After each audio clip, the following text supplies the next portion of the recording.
Baik, Assalamualaikum warahmatullahi wabarakatuh. Salam warahmatullahi wabarakatuh. Selamat siang kakak-kakak semua. Hari ini kita berjumpa lagi pada tatap maya yang ke-7 ya. Dengan modul 1.5 yang berjudul pengembangan kurikulum PJOK ya. Udah gini aja loh. Saya share screen dulu layarnya. Beli makanan.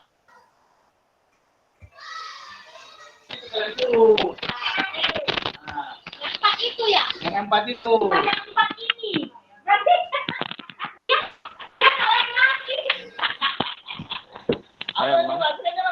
Sebentar ya kakak.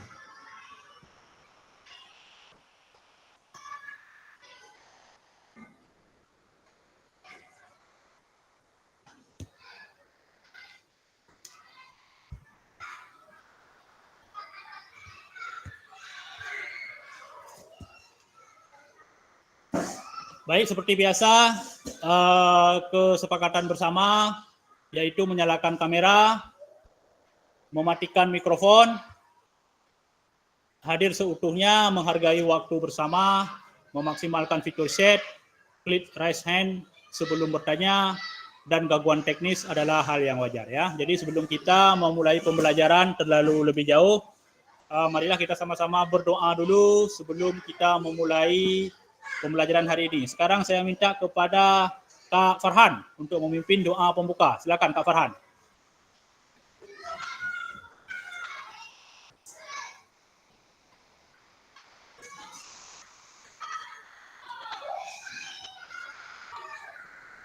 Kak Farhan, dengar suara saya Kak Farhan?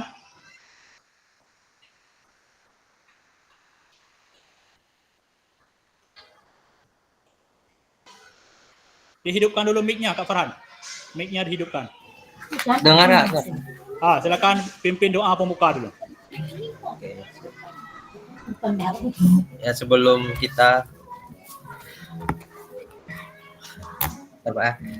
kita memulai pembelajaran hari ini, langkah baiknya kita berdoa menurut agama dan masing-masing. Bismillahirrahmanirrahim. Alhamdulillahirabbil alamin. Hamdan syakirin hamdan na'imin hamdan yakin bidah. Ya Rabbana lakal hamdu kama yanbaghi li jalali azimi sultanik. Allahumma sholli ala sayyidina Muhammad wa ala alihi wa sahbihi ajma'in.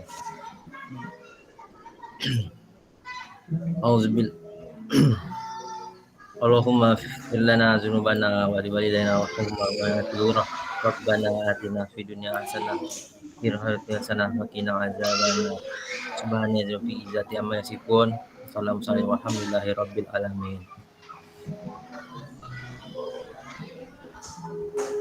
Kakak. Ya, terima kasih kepada Kak Farhan yang telah membacakan doa pembuka. Baik kakak-kakak, jadi hari ini kita banyak berdiskusi ya, yang kita bahas pada modul ini adalah pengembangan kurikulum PJOK. Jadi nanti dalam diskusi ada beberapa pertanyaan yang akan saya tampilkan. Jadi kakak-kakak nanti semua wajib menjawab pertanyaan tersebut. Cara menjawabnya ada dua. Yang pertama boleh menjawab secara langsung jadi dengan menunjuk tangan ya. Bagi yang tidak menjawab secara langsung, nanti dia menjawabnya di kolom chat ya. Kolom chat jadi diketik ya. Yang bisa menjawab langsung, jadi tak perlu lagi diketik di kolom chat. Ya. Jadi langsung aja. Yang tidak bisa menjawab langsung, diketik di kolom chat ya.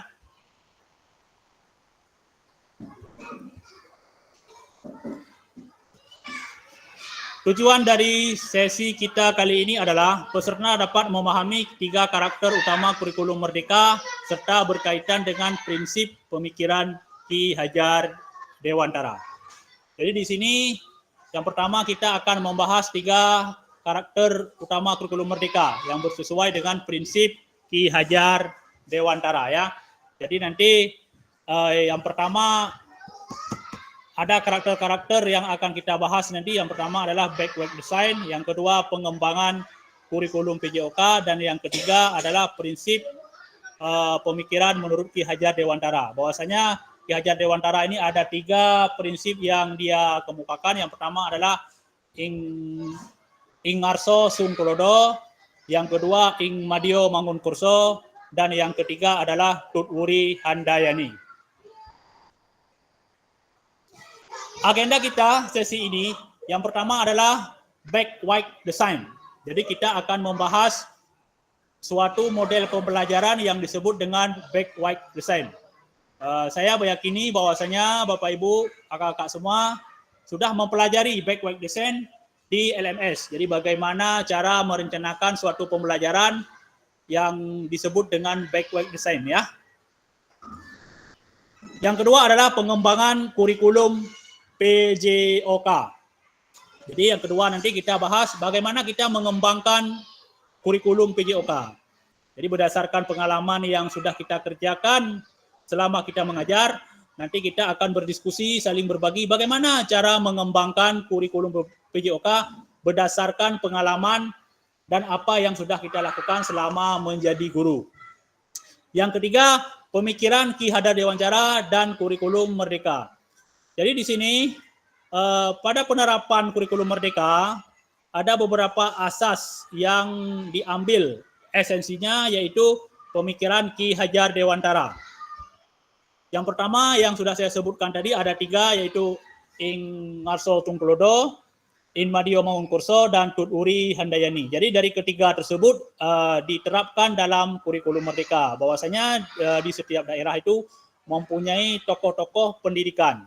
Ya, kalau di Amerika ada tokoh pendidikan sendiri, kalau di Prancis pun ada tokoh pendidikan sendiri dengan dilandasi bagaimana cara berpikir. Sedangkan di Indonesia, Ki Hajar Dewantara menjadi tokoh pendidikan yang diadopsi cara berpikirnya dan mulai diterapkan di dalam kurikulum Merdeka.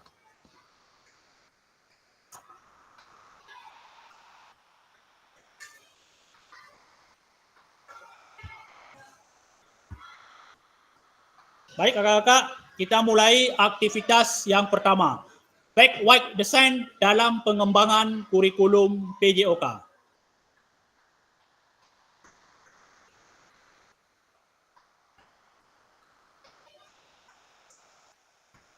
Ada nggak kakak-kakak yang sudah membaca tentang modul backward design?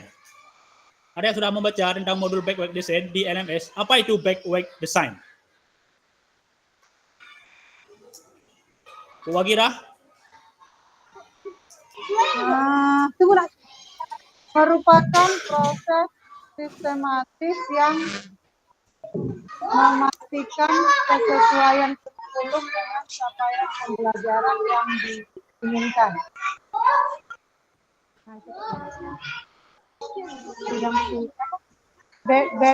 Backward design juga pada akhirnya membantu guru menyelaraskan antara tujuan, langkah pembelajaran, dan penilaian. Baik, terima kasih kepada Bu Wagira yang memberikan jawaban yang cukup menarik bahwasanya backward design itu membantu guru untuk melakukan penilaian dan pembelajaran PJOK. Oke, kita lanjut. Menurut Bapak Ibu, dari skala 1 sampai 10, kira-kira seberapa dalam pemahaman Bapak Ibu tentang kurikulum PJOK? Oke, sekarang Bapak Ibu punya dua pilihan jawaban. Ya, yang ingin menjawab secara langsung, silakan angkat tangan. Yang tidak ingin menjawab secara langsung, bisa diketik di kolom chat. Dari 1 sampai 10, kira-kira berapa skala Bapak Ibu sekarang mengajar PJOK? Apakah 6, 7, 8, 9, atau 10? Silakan dijawab di kolom chat ya.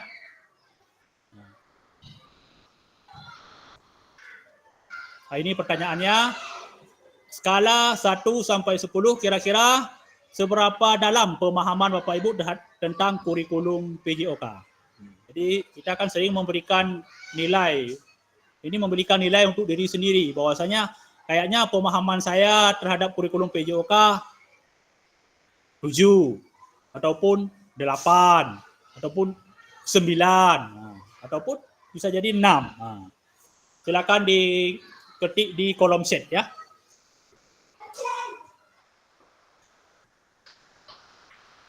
Yuk, langsung aja kakak-kakak mengerjakan ya. Ketik aja di kolom chat. Ketik cukup 1 angka aja.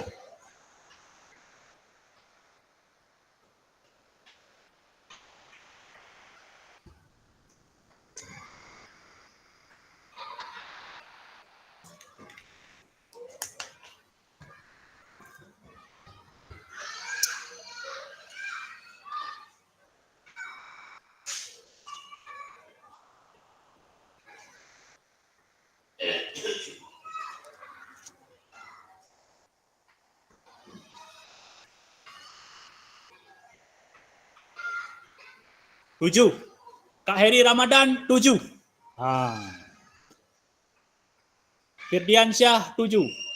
Wagirah 7.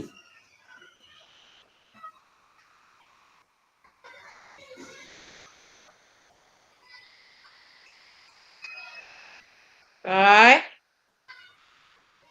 Kai.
Sekarang saya minta kepada Kak Heri.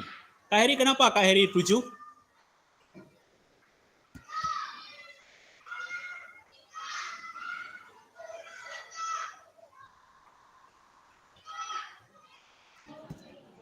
Ya Kak, alasan Kak ya, kenapa Ya, 7? alasan kenapa 7? Karena kurikulum Merdeka ini kan baru berapa bulan, maksudnya baru memahami, belum sepenuhnya Kak.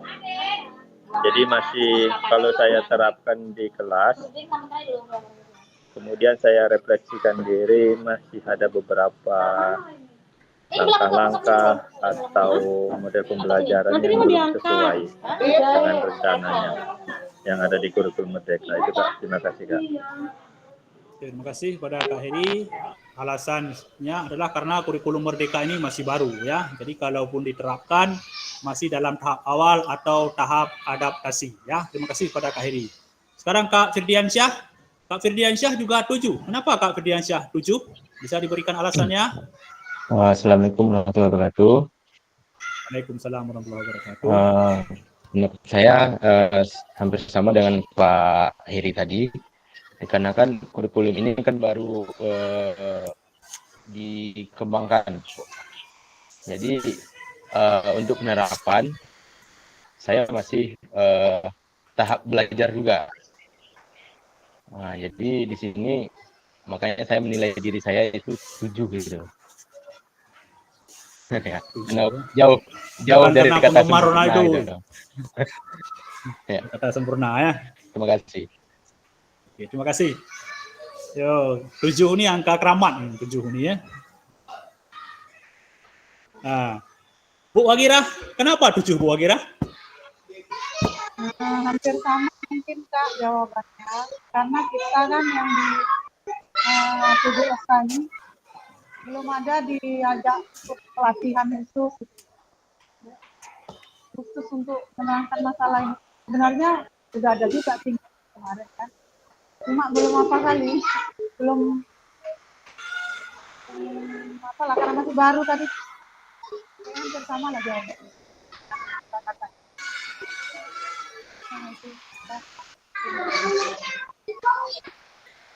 Oke, terima kasih Bu Wagira. Jawabannya hampir sama ya dengan lain-lain, bahwasanya masih baru dan belum dilakukan pelatihan yang menyeluruh. Sekarang Kak Rizky Putra Perdana, 7 juga. Kenapa Kak Rizky 7? Ya Kak, karena jawabannya hampir sama juga seperti yang lain, butuh penyesuaian Kak dengan kurikulum yang baru, terus kita harus lebih banyak belajar lagi gitu Kak.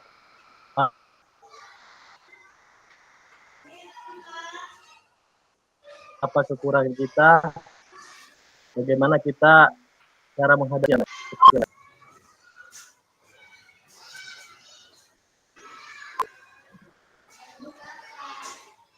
Nampaknya ada gangguan dengan audionya Kak Rizky ya. Jadi yang dapat saya dengar bahwasanya tadi hampir sama juga dengan teman-teman yang lain karena masih baru dan penerapannya juga masih dalam tahap belajar ya. Sekarang Kak Supriyadi, silakan Kak Supriyadi. Ini 7. Kenapa 7 Kak Supriyadi?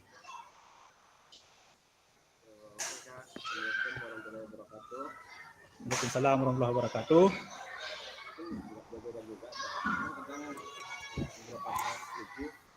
Karena kita kan menurut kita kadang memahami topik udah banyak, tetapi saat kita berkumpul atau melihat materi-materi dengan yang lain, oh ternyata masih banyak sih pelajaran materi PJO itu yang tidak kita pahami. Mungkin salah satu contohnya mungkin ada beberapa yang kita lihat di slide kadang ada di Facebook atau di apa kan beberapa tentang PJOK penjasa. Saya juga sering melihat kadang slide di internet beberapa pertanyaan penjas atau penjas karena bahkan saya belum nggak tahu karena ternyata penjas itu lebih jauh lagi penjabarnya atau ilmunya yang sedang kita pahami di sekolah itu aja pilihan tentang yang biasa kita familiar kita lakukan. Ternyata di luar sana pembelajaran PJOK itu masih banyak yang harus kita ketahui lagi. Itu aja Kak. Terima kasih kepada Kak Ketua nih ya. Cukup menarik jawabannya dan cukup panjang. Yang dapat saya pahami bahwasanya menurut Kak Supriyadi ini kalau di luar sana PJOK ini lebih luas ya, lebih jauh. Tapi yang kita pelajari itu aja. Jadi yang kita pelajari ini kayaknya sempit ya. Padahal di luar sana kalau kita mencari di internet seperti yang disampaikan oleh Kak Supriyadi, kayaknya PJOK ini lebih luas, lebih fleksibel, lebih banyak. Tapi yang kita terapkan di sekolah kok itu aja ya. Jadi ini masalahnya sudah di mana nih? Apakah di kita atau di sananya ya? Mudah-mudahan nanti setelah PKG PJOK ini ada perubahan ya. Jadi harus ada dampaknya di sekolah nanti. Misalnya Kak Supriyadi ini kalau dilihat kepala sekolah nanti, oh ini nampak nih Kak Supriyadi ini selesai PKG. Jauh berbeda ya. Ya harus ada perbedaan. Begitu juga dengan Kak Firdiansyah nanti. Nampak nih selesai PKG ini ada perubahan ya. Meskipun tidak 100%, 50% berbeda. Kalau dulu sering minta bola kepala sekolah, sekarang setelah pulang PKG tak minta lagi. Kenapa? Karena udah bisa memodifikasi. Pasti senang kepala sekolah seperti ini. Kalau kenapa tak dari dulu dibuat PKG? Karena selesai PKG guru tidak pernah minta bola lagi. Jadi apa yang ada aja. Oke, sekarang yang terakhir Bu Intan. Bu Intan 6 nih. Kenapa Bu Intan 6? Ini menarik ini. Assalamualaikum warahmatullahi wabarakatuh. Waalaikumsalam warahmatullahi wabarakatuh. Kenapa saya membuat angka 6? Karena saya Pak belum sepenuhnya mengetahui tentang isi kurikulum Merdeka. Dan belum memahami, masih kurang memahami Pak tentang isi kurikulum Merdeka. Saya mulai agak ini ya mencak kaki. sejak PKG. Ada teman yang ini guru penggerak. Saya sering tanya-tanya, sering share-share sama beliau. Jadi dari situlah saya belajar mengenai kurikulum merdeka, Pak. Jadi saya memang masih dangkal sekali mengenai isi kurikulum merdeka, Pak.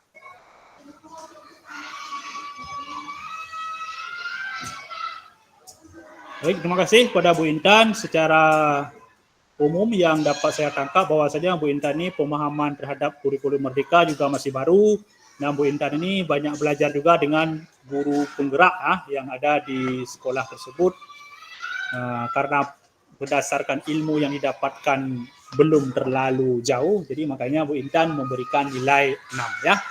Terima kasih kakak-kakak. Sekarang ada pertanyaan yang kedua. Apa tujuan dari adanya pelajaran PJOK di sekolah? Silakan menjawab di kolom chat. Ya kakak, apa tujuan adanya pelajaran PJOK di sekolah? Yang mau menjawab di chat, tapi yang mau menjawab langsung tunjuk tangan aja, tidak perlu ketik lagi. Ada yang mau menjawab langsung? Silakan Kak Supriyadi. Jadi ini Kak Supriyadi tidak perlu ngetik lagi. Apa tujuan PJOK di sekolah? Apa tujuan dari adalah PJOK sekolah? Mungkin kemarin saya juga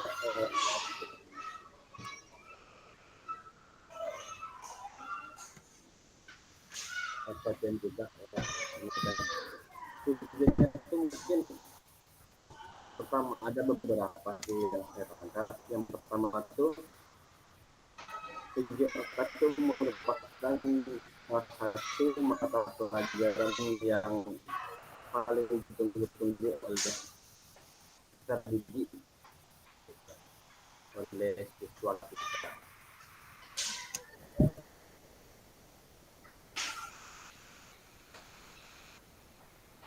Kalau tidak, mungkin contoh simpelnya, kalau mata pelajaran lain kalau tidak ada guru mereka sedih.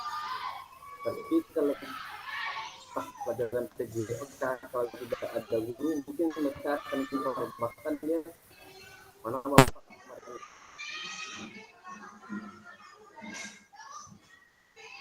datang pak. Yang kedua mungkin dengan pelajaran PJOK itu membuat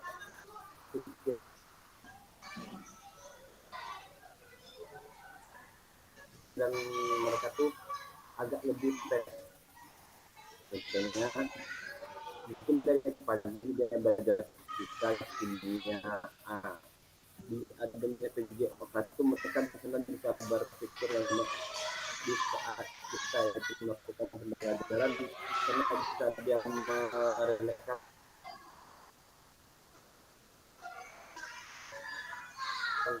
mungkin kepalanya atau pemikirannya atau mungkin untuk di ruangan kelas makanya kita bawa ke ruangan jadi beradaptasi bermain tertawa bercanda tapi sebenarnya dari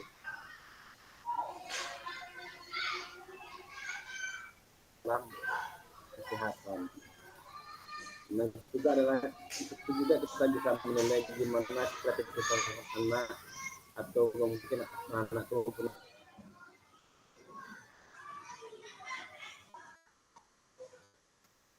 Oke, baik. Terima kasih kepada Kak Supriyadi yang dapat saya dengar karena audio dari Kak Supriyadi kurang terlalu jelas ya, mungkin karena faktor sinyal.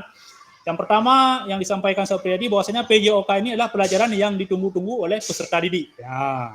Jadi kalau guru lain mungkin tidak datang, ya dibiarkan aja. Tapi kalau guru PJOK tidak datang, wah ini bisa jadi masalah nih. Mana nih guru PJOK nggak datang hari ini? Karena ini PJOK ini pelajaran yang ditunggu-tunggu. Jadi anak-anak ini senang untuk belajar PJOK, ya. Yang kedua adalah PJOK ini untuk fresh. Nah, ini Pak Supriyadi, fresh.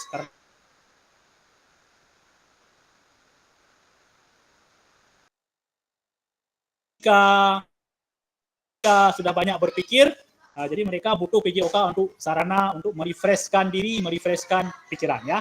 Itu kesimpulan secara umum yang bisa saya dengar. Oke, sekarang yang selanjutnya Bu Intan, silakan Bu Intan. Dihidupkan mic-nya dulu Bu. Kalau pendapat saya sih Pak, apa tujuan dari adanya pembelajaran PJOK? Kalau saya, pendapat saya sebenarnya pelajaran ini yang paling penting. Kenapa saya bilang penting Pak? Karena kita sehat dulu, sehat dulu. Kalau kita udah sehat, apapun bisa kita lakukan. Jadi memang kalau saya sih sangat penting sih Pak, karena ini untuk pembentukan fisik anak-anak, untuk daya tahan tubuh anak-anak. Mereka akan membutuhkan yang namanya daya tahan tubuh, sehat itu kan sampai tua sih Pak. Jadi kalau saya sih pelajaran PJOK ini memang kalau saya memang sangat penting. Karena memang kita harus sehat dulu, baru kita bisa melakukan apapun itu. Untuk bahagia, untuk lebih aktif, kita harus sehat dulu. Makanya itu kita sebagai guru olahraga sih sebenarnya tujuan kita menyehatkan anak-anak sih Pak. Jadi apapun pelajaran itu dia akan menangkap cepat dia nalarnya kalau memang daya tahan tubuhnya bagus. Itu saja yang bisa saya sampaikan Pak. Terima kasih kepada Bu Intan. Jadi secara umum yang bisa saya tangkap bahwasanya PJOK ini tujuannya untuk menyehatkan peserta didik ya, menyehatkan jiwa dan raganya ya. Jadi kalau peserta didiknya sehat, semua yang kita ajarkan akan tercapai secara maksimal. Jadi itu inti keseluruhan daripada pembelajaran PJOK ya. Jadi bahwasanya saya ulang lagi beberapa pertemuan sebelumnya bahwasanya tujuan khusus PJOK bahwasanya mendidik, membimbing peserta didik untuk mau bergerak sepanjang hayat. Jadi kita mengarahkan peserta didik untuk bergerak sepanjang hayat. Sepanjang hayat berarti sampai mereka meninggal. Jadi itulah tujuan kita itu. Mereka mau bergerak.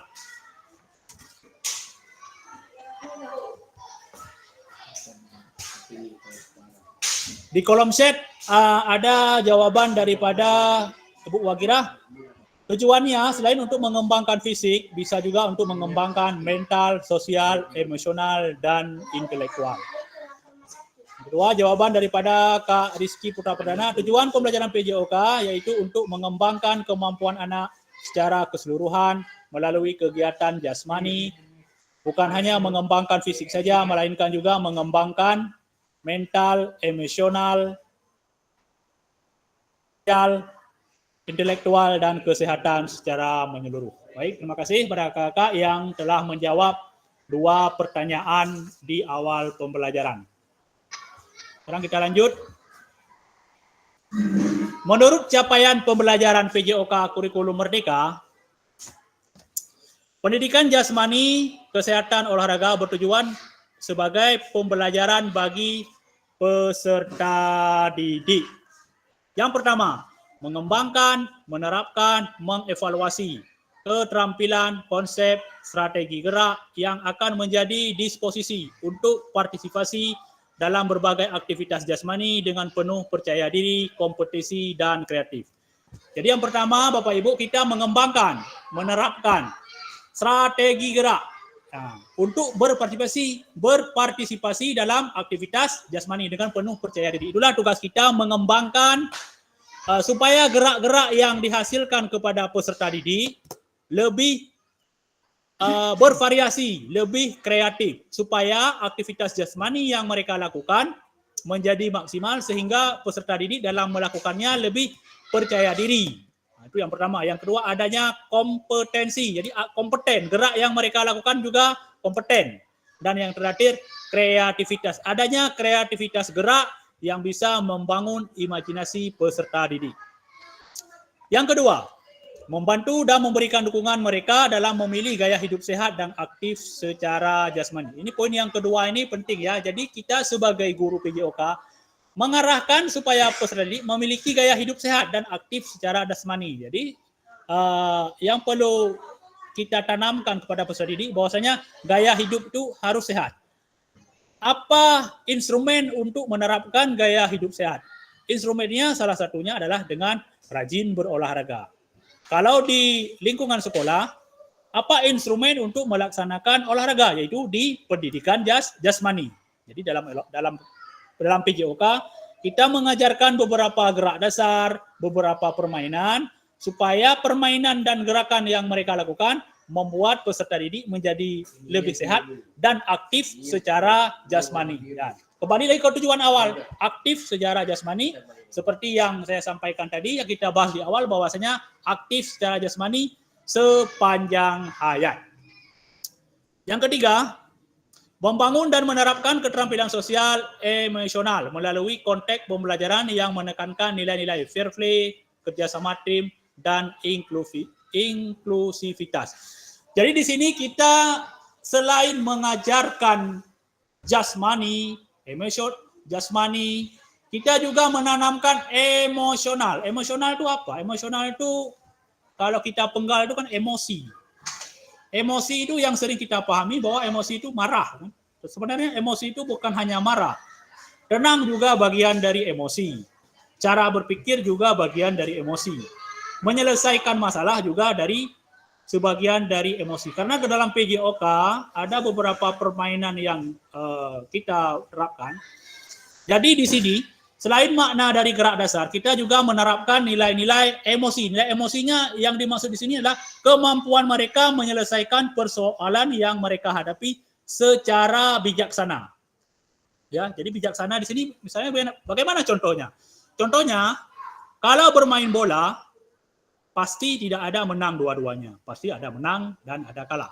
Jadi yang harus kita bangun emosi mereka. Kalau seandainya tim peserta didik tersebut kalah, jadi kita tanamkan bahwasanya kalau kalah, jangan berkelahi, jangan pula marah, jangan memarahi teman-temannya. Itu adalah yang dimaksud dengan emosi. Jadi kemampuan peserta didik untuk mengelola emosinya secara bijaksana. Jadi emosi yang dimaksud ini bukan hanya marah saja, diam juga bagian daripada emosi. Percaya diri juga bagian daripada emosi. Karena di sini ada nilai-nilai fair play. Fair play itu dalam olahraga fair play itu menjunjung tinggi sportivitas. Itu namanya yang disebut dengan fair play. Yang kedua, kerjasama tim. Nah, kerjasama tim itu juga bagian daripada keterampilan sosial dan keterampilan emosi. Karena anak yang tidak bisa bersosial, tidak pandai mengatur emosi, susah bekerja sama tim. Karena nanti kalau main bola, contohnya kalau bermain bola, anak tersebut main bola, asik main sendiri aja, tidak mau ngoper kepada kawannya karena dia menganggap lebih pandai daripada kawan-kawan yang lain. Nah, jadi itu hal yang harus kita bangun bahwasanya dalam PJOK itu tidak boleh main sendiri, harus bekerja sama apalagi dalam permainan tim.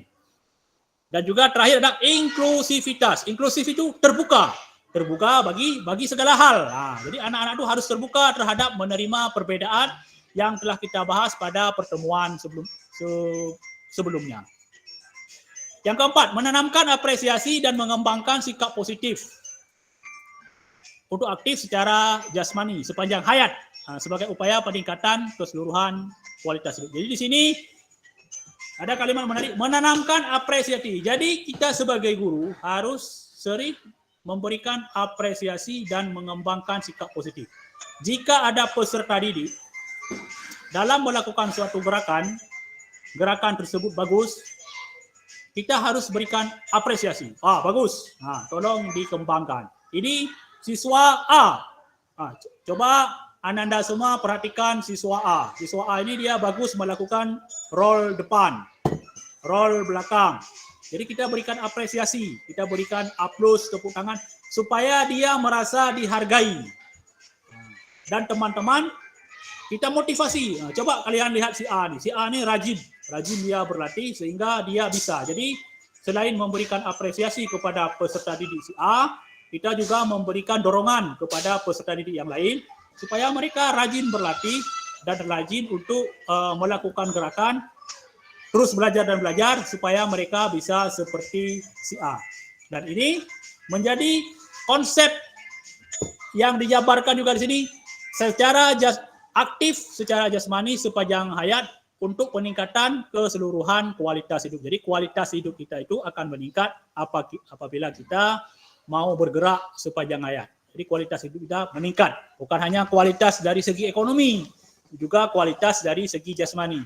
Tidak ada guna kita punya ekonomi yang berlimpah, punya penghasilan yang berlimpah, punya rumah yang wah, punya istri yang cantik bagi yang bapak-bapak, atau bagi yang ibu punya suami yang ganteng, tetapi hidup kita ini sakit secara jasmani ya, karena kesehatan itu jauh lebih mahal daripada harta yang kita punya ya. Karena kalau saya pribadi meyakini bahwasanya lebih baik kita mencegah daripada mengobati. Lebih baik kita capek berolahraga daripada capek membayar iuran rumah sakit. Nah, jadi pilihannya ada pada kita semua.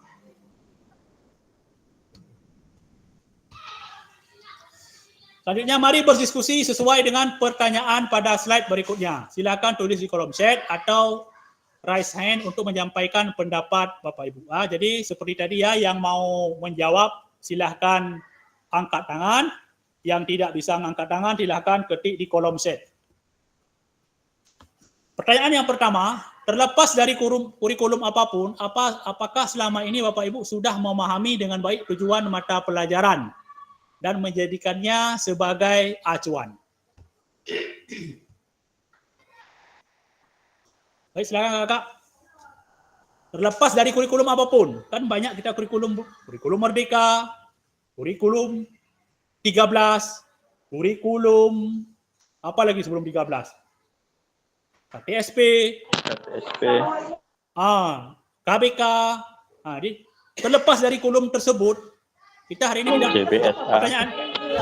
Jadi masuk pertanyaan ini kita tidak membahas kurikulum. Tujuan mata pelajaran kita memahami enggak? Tujuan mata pelajaran PJOK. Bagaimana kita memahami tujuan pelajaran PJOK dan menjadikannya sebagai acuan? Silakan Kakak. Yang mau menjawab angkat tangan.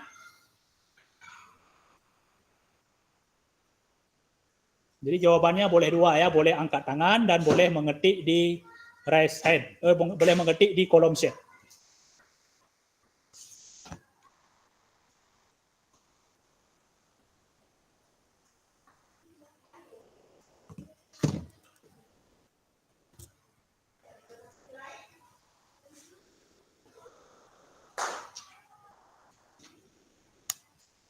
Ayo Kak Firdiansyah, langsung aja.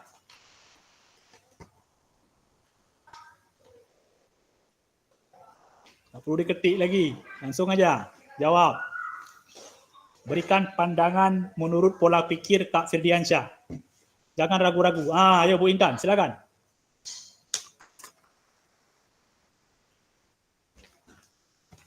Mic-nya Bu Intan.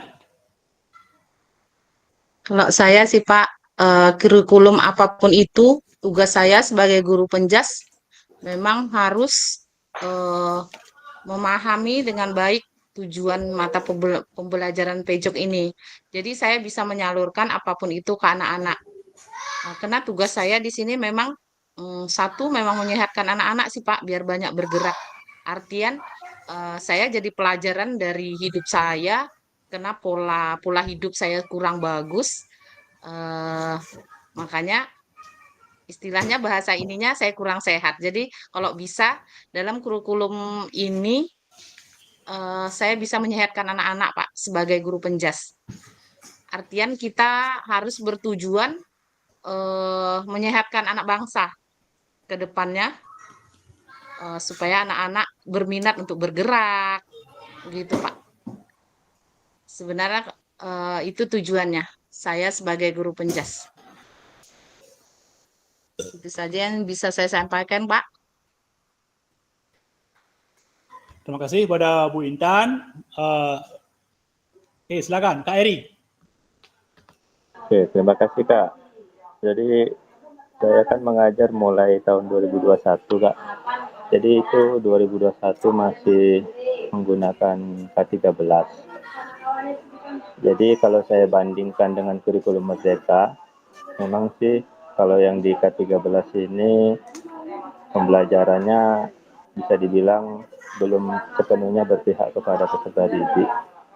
Kemudian ada beberapa elemen atau bagian yang memang bukan menjadi kebutuhan peserta didik. Jadi di kurikulum Merdeka ini saya rasa kurikulum ini sudah tepat. Itu pendidikan pembelajarannya sudah berpusat kepada peserta didik. Kemudian kita juga harus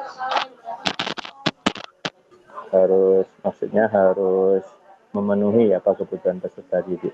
Sebenarnya pembelajaran itu jadinya berpihak kepada peserta didik. Contohnya pembelajaran berdiferensiasi. Kalau zaman ke-13 kan tidak ada, Kak. Kalau di kurikulum Merdeka ini banyak metode-metode pembelajaran yang sifatnya bisa memetakan peserta didik. Itu, Kak. Terima kasih.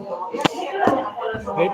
Terima kasih kepada Kak Heri. Jadi kesimpulan yang pertama seperti yang disampaikan oleh Bu Intan, terlepas kurikulum apapun, Bu Intan mengajar untuk menyehatkan peserta didik. Ya. Mau kurikulumnya berganti-ganti, tapi tujuan dari Bu Intan tidak pernah berubah.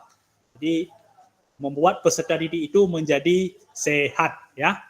Yang kedua, yang disampaikan oleh Kak Heri bahwasanya di kurikulum Merdeka ini masih juga belum sempurna, masih ada kelebihan dan ada kekurangan. Tetapi ada kelebihan dari yang disebutkan bahwasanya ada pembelajaran berdiferensiasi. Jadi di pembelajaran berdiferensiasi, guru bisa menerapkan suatu model pembelajaran yang berpusat kepada peserta didik. Ya.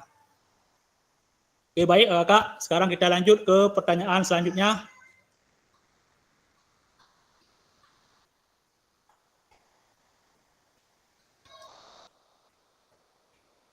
Dalam konteks kurikulum Merdeka, apa tujuan yang bisa dicapai?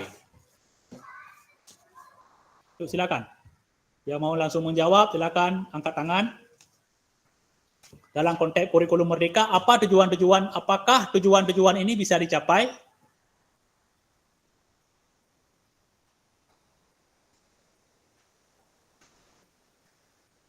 Ini maksudnya pertanyaan ini.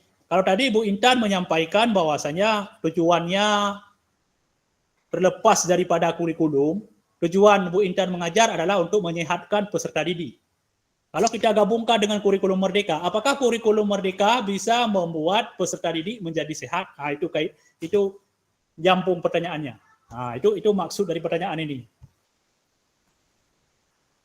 Kalau kita gabungkan dengan pertanyaan Kak Heri tadi menyampaikan bahwasanya kurikulum Merdeka harus berpusat kepada peserta didik. Jadi dalam konteks kurikulum Merdeka, apakah tujuan ini bisa dicapai? Bisa nggak dalam kurikulum Merdeka pembelajaran ini berpusat kepada peserta didik? Itu maksudnya. Silakan Kak Heri.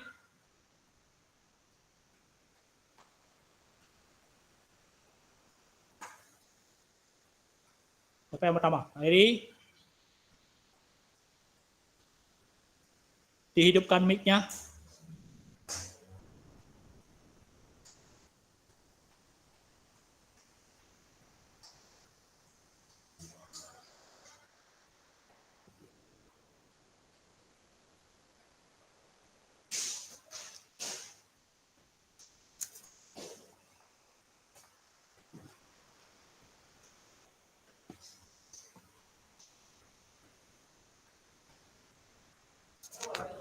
Silakan Bu Intan. Bu Intan dulu. Silakan Bu Intan dulu. Mic-nya jangan lupa.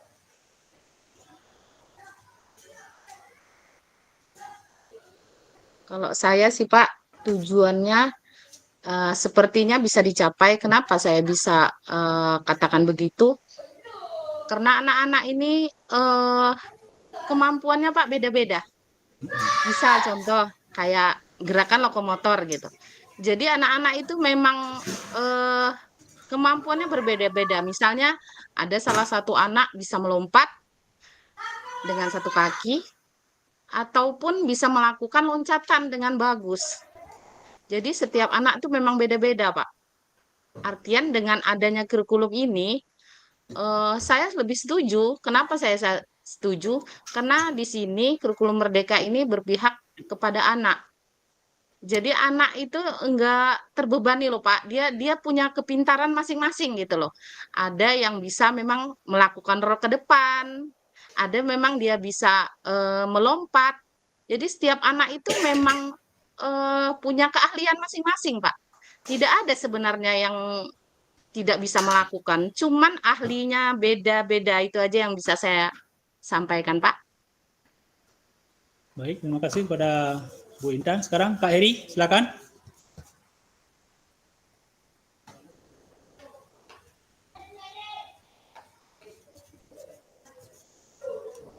Kak Heri Ramadan.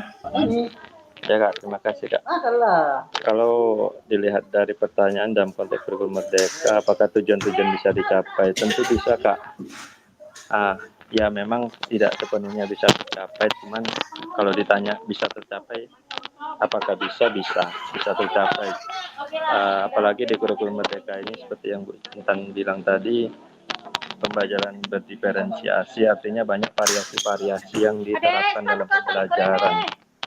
Jadi secara tidak langsung, kalau istilahnya monoton itu aja yang dibilang Pak Supriyadi tadi, mungkin anak lama-kelamaan akan bosan. Jadi dengan adanya variasi dalam pembelajaran, semangat dan minat peserta didik juga akan meningkat dalam mengikuti pembelajaran PJOK. Itu Kak, terima kasih Kak. Terima kasih pada Kak Heri dan Bu Intan. Jadi pertanyaan dalam konteks kurikulum merdeka, apakah tujuan-tujuan ini bisa dicapai? Nah, ini jawabannya. Memahami tujuan umum penting sebagai acuan untuk memahami muara akhir pembelajaran. Untuk mencapai tujuan umum, pemerintah sudah menurunkan ke dalam CP dan mempersilahkan guru satuan pendidikan untuk menurunkannya lagi ke dalam TP. Jadi di sini Bapak Ibu, kakak-kakak semua, bahwasanya memahami itu penting sebagai muara akhir. Muara itu ibaratnya kalau ada hulu, ada muara. Hulunya di gunung, muaranya di laut. Kita memahami bahwasanya air itu mengalirnya ke laut, ya, itu muaranya. Tetapi pemerintah sekarang sudah mempermudah bahwasanya untuk mencapai tujuan pembelajaran, pemerintah sudah membuat CP, capaian pembelajaran. Nah, jadi kita tinggal menjabarkan saja menjadi tujuan pembelajaran. Jadi kita ambil di berbagai platform media yang sudah tersedia, seperti di PMM ada, di internet dan segala macam ada. Jadi kita ambil tujuan umum itu dan kita jabarkan menjadi tujuan pembelajaran. Jadi pemerintah sudah mempermudah. Dan pendapat dari Kak Ibu Intan tadi dan Kak Heri juga cukup bagus ya, bahwasanya di sini apa yang kita inginkan dalam kurikulum merdeka ini pasti tercapai, karena kurikulum merdeka itu pada dasarnya memberi kesempatan, memberi kebebasan kepada peserta didik untuk belajar dengan minat dan gayanya masing-masing. Bagaimana memastikan agar pengajaran yang kita lakukan benar-benar menyasar pada tujuan pembelajaran?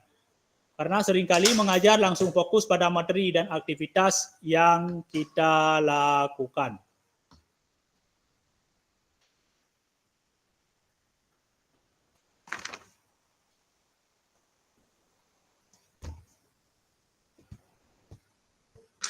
Oke kakak, ini pertanyaan yang ketiga. Bagaimana memastikan agar pengajaran yang kita lakukan benar-benar menyasar ke tujuan? Silakan Bu Intan.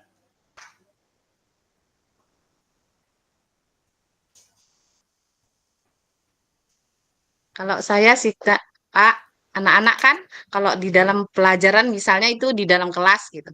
Kadang mereka membosankan. Kenapa?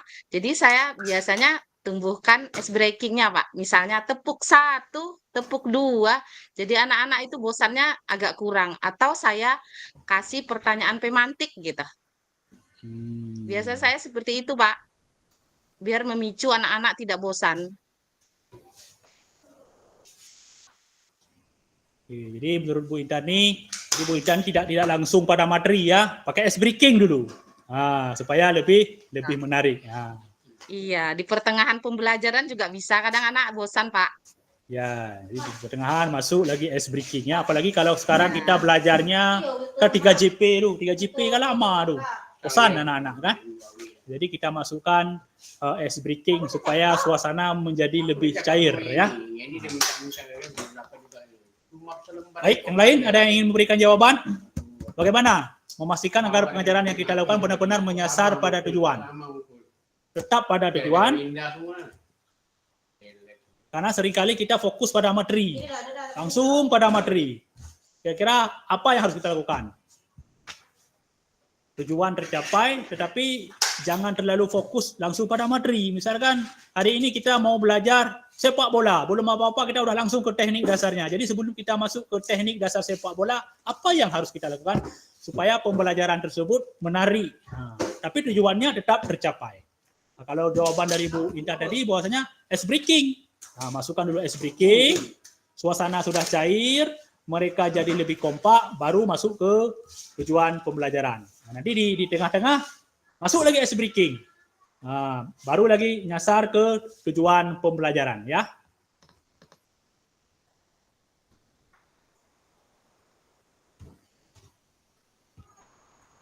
Kita lanjut. Proses backward design dalam pengembangan kurikulum secara umum melalui 3 tahap di bawah ini. Yang pertama, mengidentifikasi capaian pembelajaran. Jadi di sini Bapak Ibu kakak-kakak semua, backward design ini kita kalau kita berbicara backward ini kan istilahnya back ini kan mundur. Desain mundur. Selama ini kita kalau mengajarnya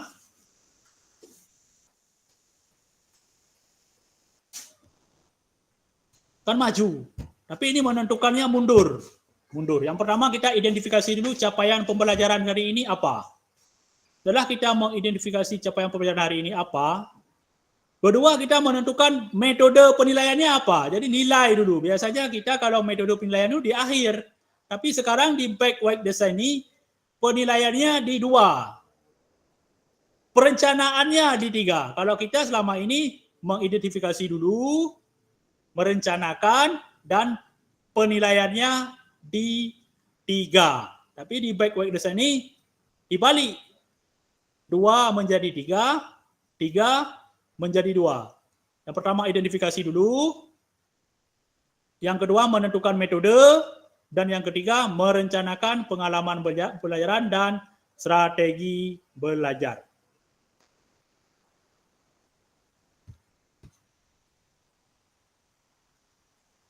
Backward design merupakan proses sistematis yang memastikan kesesuaian kurikulum dengan capaian pembelajaran yang diinginkan. Backward design juga pada akhirnya membantu guru menyelaraskan antara tujuan, langkah pembelajaran, dan penilaiannya.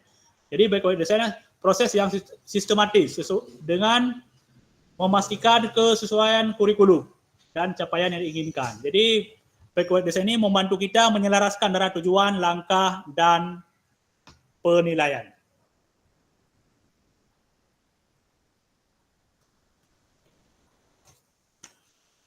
Sekarang kita lanjut ke aktivitas yang kedua.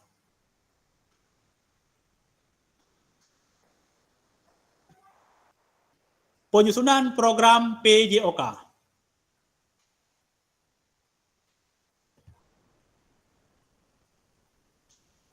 Kurikulum berbasis standar. Manakah yang benar definisi di bawah ini? Jadi Bapak-bapak, Ibu-ibu, kakak-kakak semua, ada 3 definisi di bawah ini. Di antara 3 definisi tersebut, mana yang benar, mana yang salah? Yang pertama, kurikulum merupakan seperangkat aktivitas untuk menguasai keterampilan. Benar atau salah dong?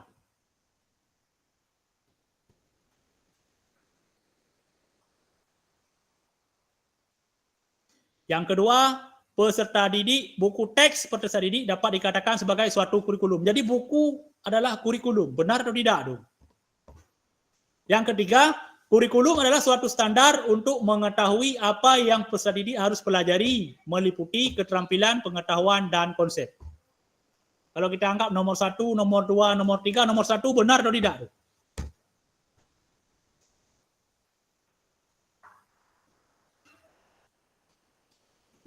Nomor 1, kurikulum adalah aktivitas untuk menguasai keterampilan. Keterampilan aja berarti. Jadi kurikulum itu khusus pada keterampilan. Benar atau tidak? Jadi pengetahuan tidak penting, sosial tidak penting. Jadi kurikulum lebih kepada keterampilan. Benar atau tidak? Salah.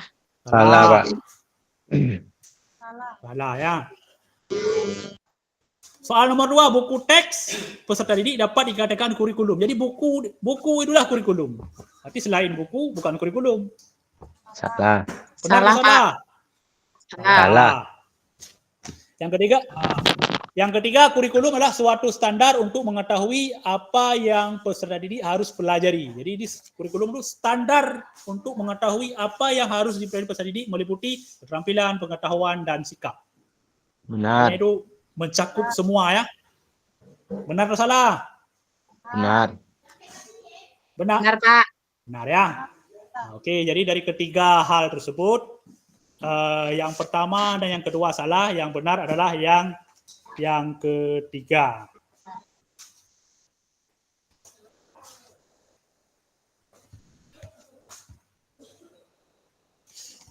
Komponen kurikulum pada satuan pendidikan pelaksana kurikulum mereka. Yang pertama, struktur kurikulum. Ya, jadi sama-sama ketahui bahwasanya kurikulum itu punya struktur apa-apa aja yang menjadi turunan daripada kurikulum. Yang kedua, kurikulum itu juga punya capaian pembelajaran, CP ya. Jadi kalau CP ini bisa kita cari di internet, di PMM itu banyak CP PJOK. Kalau kita buka PMM, kita ketik CP, ATP pun ada. Jadi kita bisa mencari CP capaian pembelajaran dan kita jabarkan sesuai dengan apa yang kita inginkan pada pembelajaran hari tersebut. Jadi kita tinggal menjabarkan saja daripada CP tersebut. Yang ketiga, pembelajaran dan asesmen. Jadi dalam kurikulum adanya pembelajaran dan adanya asesmen. Jadi kita tidak boleh fokus hanya belajar aja, tidak ada asesmen. Ataupun sebaliknya, asesmen terus, belajar tidak. Jadi siswa nanti protes, kok Pak ambil nilai terus, belajarnya belum. Kok tiba-tiba ambil nilai bola kasti, belajar bola kasti pun belum. Jadi kita belajar dulu. Belajar dengan asesmen itu harus sinkron.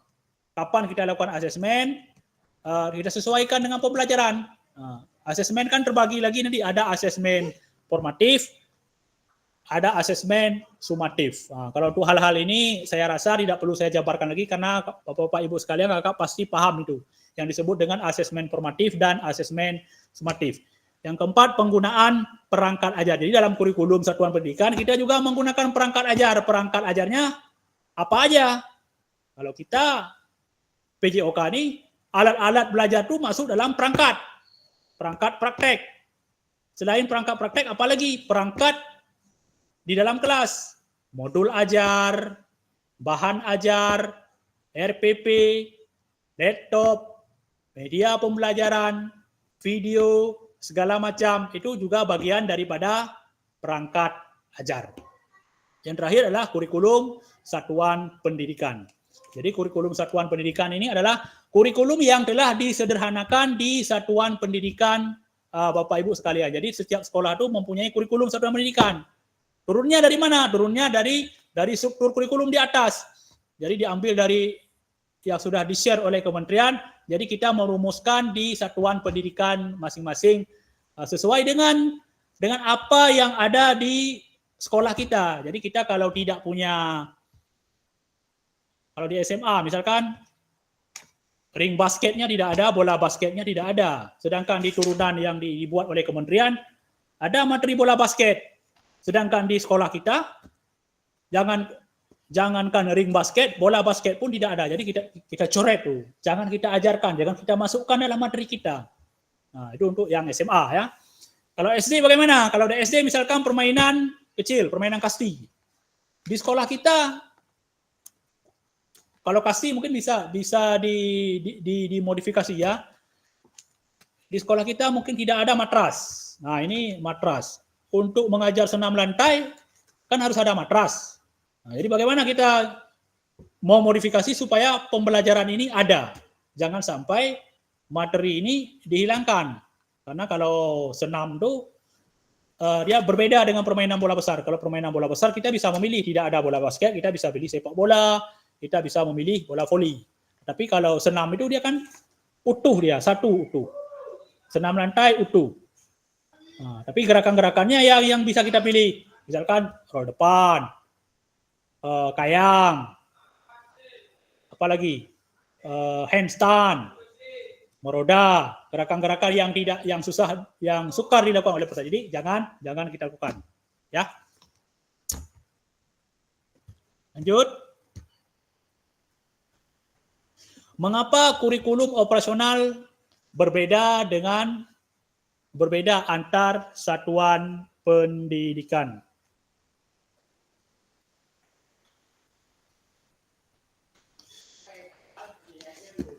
Agar bermakna, kurikulum operasional satuan pendidikan dikembangkan sesuai dengan konteks dan kebutuhan peserta didik dan satuan pendidikan. Ini menjadi kabar gembira, Bapak Ibu dapat menyusun program yang relevan dengan kultur gerak di mana peserta didik tinggal, ya. Jadi di sini seperti terkait dengan pertanyaan di atas, kenapa kurikulum KOSP yang disebut dengan KOSP, kurikulum operasional satuan pendidikan, beda-beda. Di sekolah saya beda dengan di sekolah Bapak Ibu. Nah, contoh, kalau seandainya kita tinggal di daerah tepi laut, ya, tepi laut yang dekat dengan pantai. Kalau kita dekat dengan pantai, kita menyesuaikan kira-kira apa materi yang bisa kita gunakan dan kita bisa memanfaatkan lingkungan sekitar pantai. Nah, jadi makanya kurikulumnya beda-beda. Berbeda dengan yang sekolah di daerah gunung, di daerah pegunungan. Jadi kita menyesuaikan dengan sekitar gunung tersebut. Beda lagi dengan di kota yang di keramaian, yang dikelilingi oleh gedung-gedung yang tinggi dengan segala aktivitas yang sibuk. Bagaimana kita menyesuaikan dengan kultur di daerah tersebut. Jadi beda-beda, di tepi laut beda, di kota beda, di gunung beda. Kita ambil contoh satu di daerah tepi pantai. Kira-kira kalau di tepi pantai itu materi apa yang cocok kita terapkan kalau seandainya kita mengajar di sekolah yang dekat dengan pantai?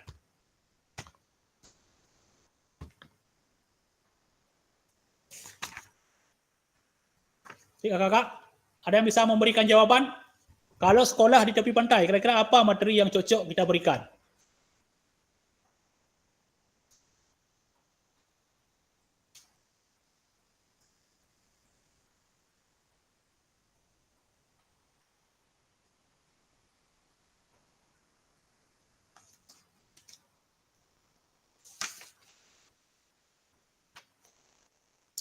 Oke, baik. Kalau seandainya di tepi pantai, kita bisa memberikan materi kayaknya sepak bola, bola voli. Nah, itu bisa di tepi pantai. Yuk, silakan Bu Intan.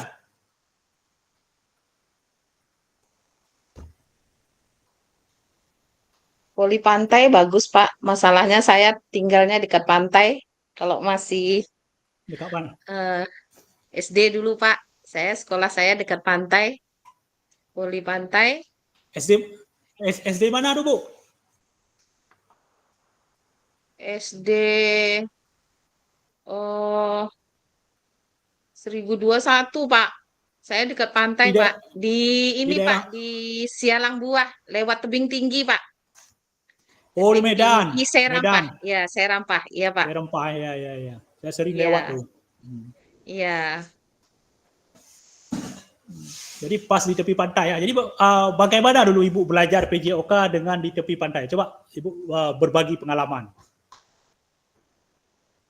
Seperti main voli, kadang berenang kami, Pak. Berenang ya. Voli, berenang. Ya. Yang paling menarik itu berenang. Jogging. Menarik jogging. Jogging di tepi pantai kan itu kan materi juga kan. Apalagi renang. Mungkin di kota tidak semua kota mempunyai kolam renang.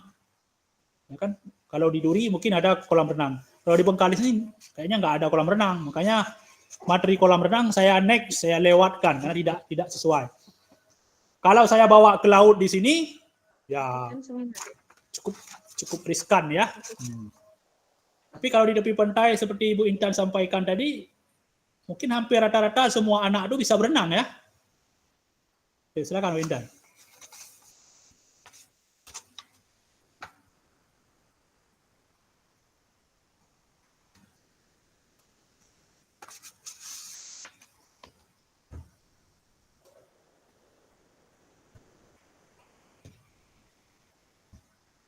Mic-nya.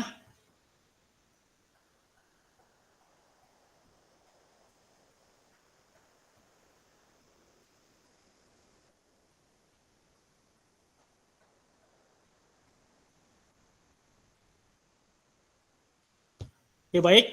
Kita lanjut. Mari berbagi cerita saat Bapak Ibu menyusun kurikulum PJOK ya. Sekarang kita akan berbagi cerita ya saat Ibu menyusun kurikulum. Jadi kurikulum ini kita sederhanakan yaitu program. Yang pertama, bagaimana Bapak Ibu selama ini merancang program PJOK sebagai bagian dari pengembangan kurikulum.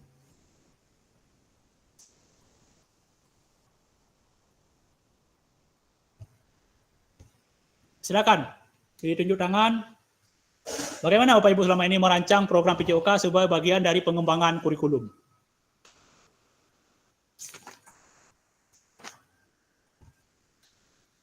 Siapa yang pertama? Yang mau menjawab pertanyaan pertama? Ayo, Bu Wagira, silakan. Tunggu bentar ya, Nak. Jawab ya. Lagi masuk ini Kak, maaf Kak. Gak apa-apa. Yang pertama, dengan cara menetapkan tujuan pembelajaran dulu. Setelah itu memilih materi. Ketiga, menggunakan pembelajaran interaktif. Yang keempat, evaluasi dan penilaian. Dan yang kelima, pengembangan profesi guru. Yang ketiga tadi apa Bu? Yang ketiga? Menggunakan pendekatan pembelajaran yang inovatif. Jadi ada 5 ya. Jadi menurut Bu Wagira ada 5. Yang pertama menetapkan tujuan pembelajaran, yang kedua memfokuskan pada materi, yang ketiga pendekatan pembelajaran, yang keempat evaluasi dan penilaian, yang terakhir apa nih? Refleksi terakhir. Refleksi ya. Jadi ada 6 aspek yang dilakukan oleh Ibu Wagira. Terima kasih pada Bu Wagira. Silakan yang lain yang mau memberikan cerita, berbagi cerita. Karena hari ini kita banyak bercerita nih, tidak ada board, tidak ada Jamboard. Kita banyak chat dengan sharing-sharing aja hari ini, diskusi dah. Jadi kita relax aja hari ini. Jangan takut menyampaikan pikirannya. Yuk Kak Heri, silakan. Bagaimana Kak Heri menentukannya? Silakan hidupkan mic. Oke Kak, saya yang pertama menentukannya mempertimbangkan dulu aspek fisiknya kan. Kemudian saya mempertimbangkan juga kebutuhan peserta didiknya melalui asesmen awal sebelum pembelajaran. Kemudian saya apakan juga emosi dan sosialnya. Itu Kak, terima kasih Kak.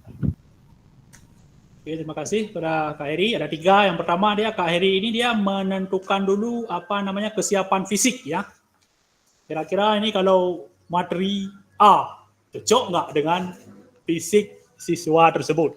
Yang pertama ya. Yang kedua, Kak Heri menerapkan kesiapan peserta didik. Kesiapannya dengan apa Kak Heri lakukan? Dengan menentukan asesmen awal pembelajaran yang disebut dengan asesmen diagnostis. Sepertinya nih Kak Heri ini udah paham nih prinsip berdiferensiasi ya. Yang ketiga tadi baru fokus kepada materi pembelajaran ya. Sekarang kita lanjut kepada pertanyaan nomor 2. Apa saja yang selama ini Bapak Ibu anggap menjadi suatu yang bernilai untuk dipelajari murid di kelas PJOK? Yuk, silakan.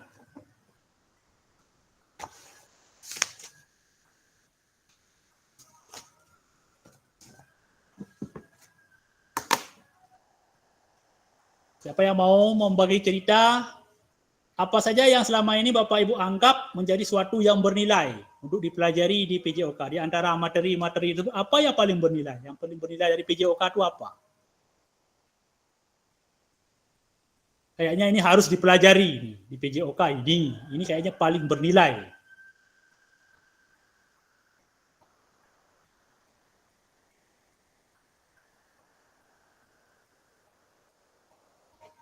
Silakan. Yang mau Kak Heri, silakan, hidupkan mic. Ya Kak, yang kalau di kurikulum Merdeka ini yang paling bernilai bagi saya itu di variasi dalam pembelajaran Kak.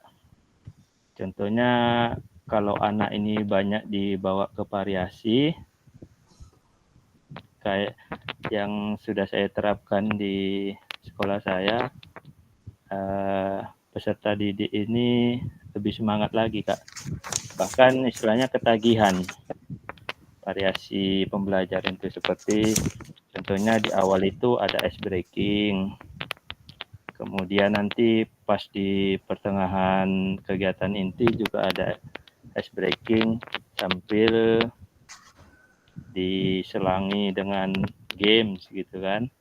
Kemudian dengan adanya itu, menurut saya, siswa yang saya hadapi ini sangat berminat untuk belajar PJOK. Bahkan istilahnya kedatangan saya ditunggu-tunggu. Kemarin pernah beberapa kali tidak masuk ke kelas, anak-anak merasa kecewa. Terima kasih Kak. Oke, terima kasih pada Kak Heri. Bu Wagirah ingin memberikan pendapat? Silakan. Boleh Apa? nambah dikit? Boleh, silakan. Kalau menurut saya sesuai minat dan bakat peserta didik.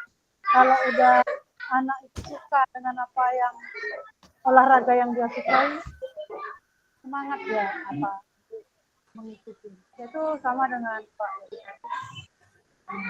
Sering kita ada speakingnya, udah tuh di permainan, lebih banyak juga di permainan tradisional itu suka nah. Jadi kayaknya lebih ke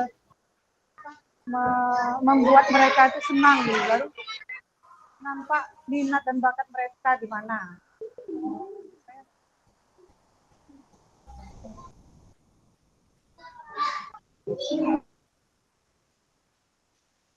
Oke, terima kasih pada Bu Wagirah. Sekarang Bu Intan, silakan.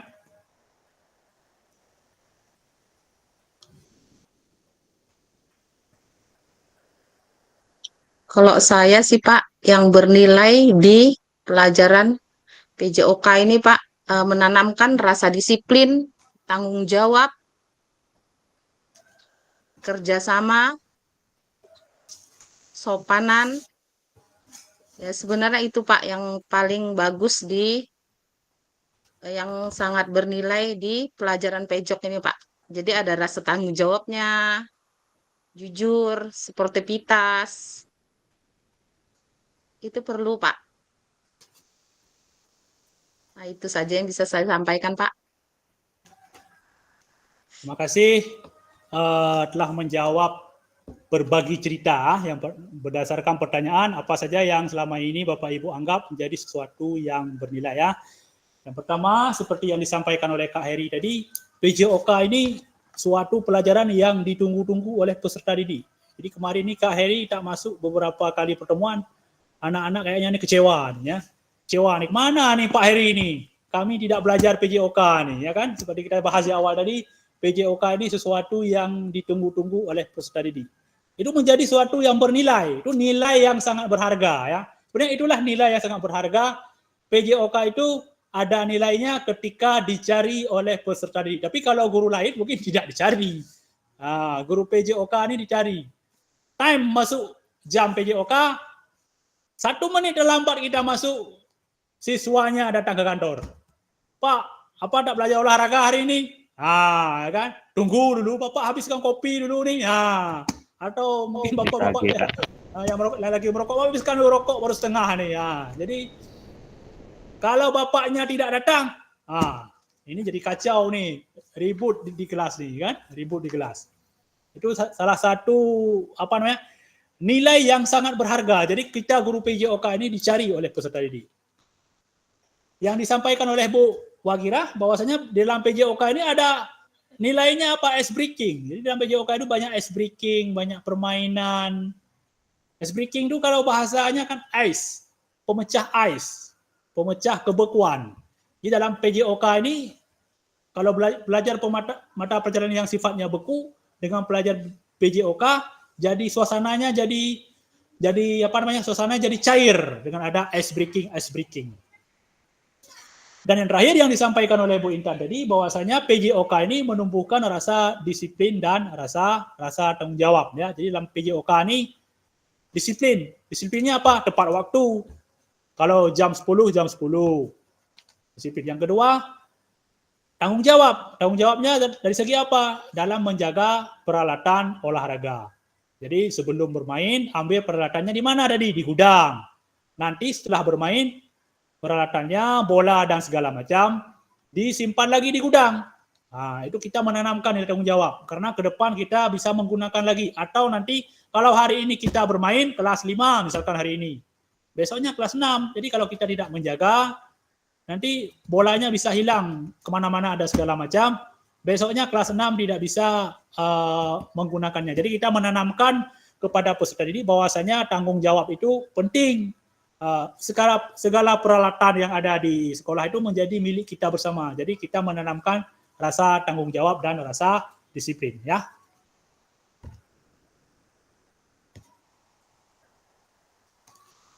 Pertanyaan yang ketiga. Bagaimana Bapak Ibu akan mengintegrasikan itu ke dalam semua ke dalam proses pengembangan kurikulum mata pelajaran PJOK yang berlaku sekarang. Jadi bagaimana Bapak Ibu mengintegrasikan semua tersebut ke dalam proses pengembangan kurikulum?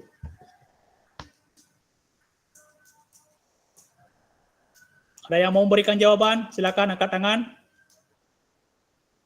Contoh, misalkan tadi yang seperti yang disampaikan oleh Bu Intan, disiplin dan tanggung jawab. Bagaimana memasukkan nilai disiplin dan tanggung jawab tersebut ke dalam PJOK yang berlaku sekarang?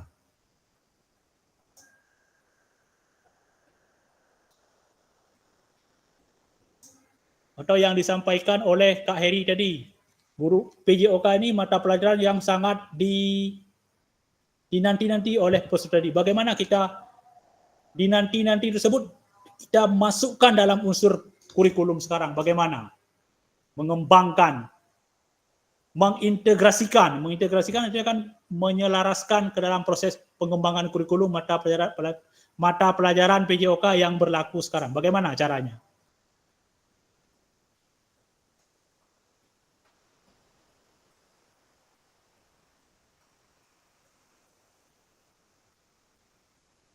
Silakan yang mau menjawab.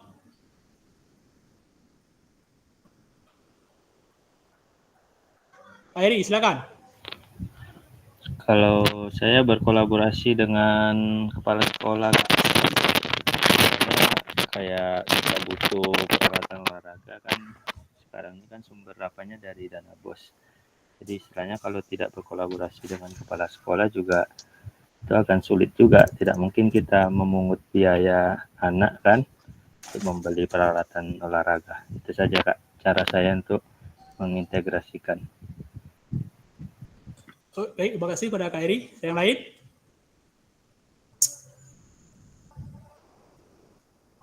Jadi yang disampaikan oleh Kak Heri tadi, cara mengintegrasikan dan berkolaborasi dengan kepala sekolah. Karena pembelajaran sekarang itu kan membutuhkan alat-alat. Jadi salah satu komponen yang harus ada dalam pembelajaran itu alat. Alat itu bagaimana caranya? Kita berkolaborasi dengan kepala sekolah untuk membeli alatnya. Kita bilang kepala sekolah, Pak, tolong dibeli alat-alat PJOK. Jadi kita bekerja sama dengan kepala sekolah untuk supaya alat-alat PJOK ini tersedia. Karena kalau adanya alat, kita jauh lebih mudah untuk mengembangkan pembelajaran PJOK menjadi lebih menarik dan berpusat kepada peserta didik. Oke, ada yang lain?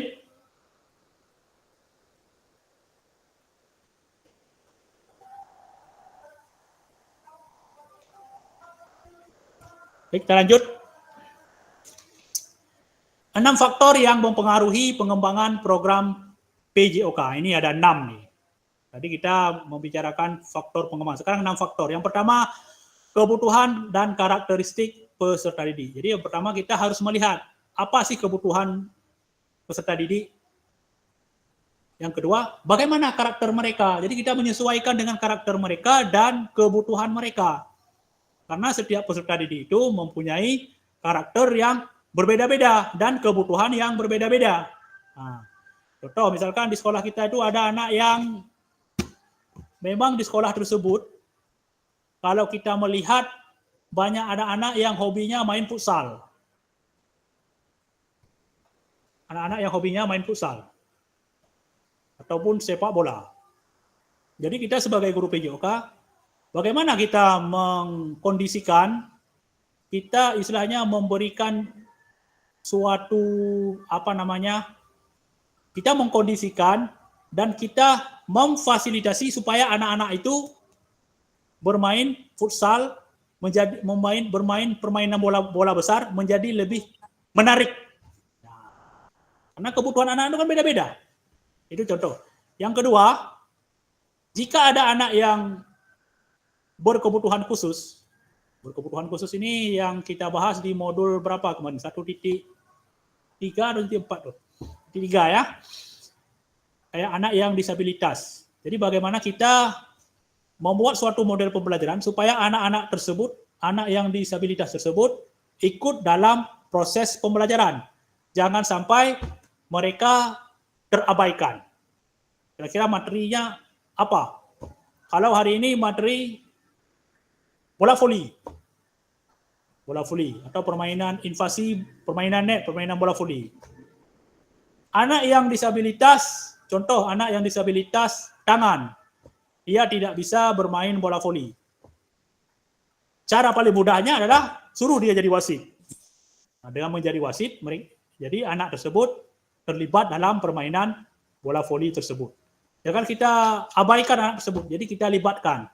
Jadi kebutuhan anak tersebut, meskipun dia ada kekurangan, jadi tetap kita libatkan dalam pembelajaran PJOK. Yang kedua adalah konteks masyarakat. Jadi kita juga harus melihat masyarakat sekitar itu seperti apa sih masyarakat di sekitar. Kalau kita tinggal di daerah tepi pantai, konteks masyarakat tepi pantai itu berbeda dengan masyarakat yang di daerah pegunungan.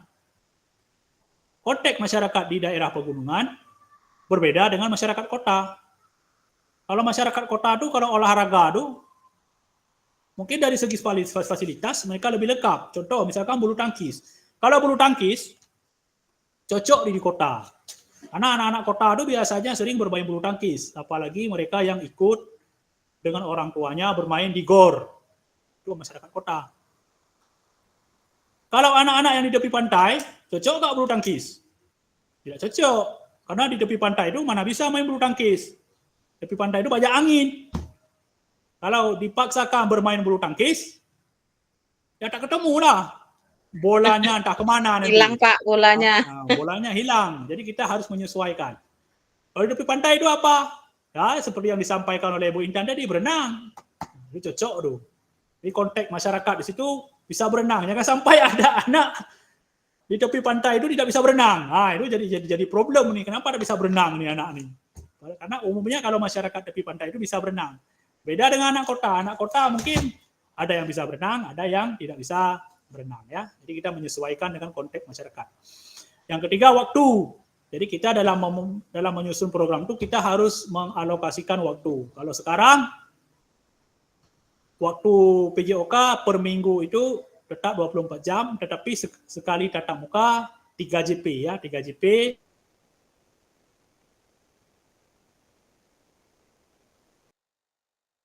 Itu beda-beda ya. SMA beda, SMP beda, dan SD beda ya. Jadi kita mengalokasikan waktunya.